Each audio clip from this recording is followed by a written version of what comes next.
The boat, the ship, very heavy, but it does not sink above waterside. It will not sink as long as the water does not get inside the ship. Pag pinasukan na ng tubig yung ship, lulubog na yan.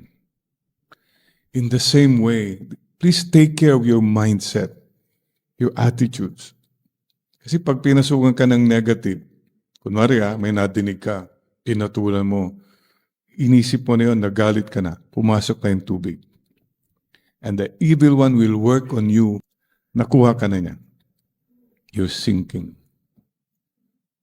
So what is the best thing? Right away, you plug the hole. And what's the best way? Come, Holy Spirit. Lord, hindi ko papatulan yan. I will not allow any negativity to rule me. No matter how valid, no matter how right you are, pag nandun ka na sa thread ng negativities, palubog ka na.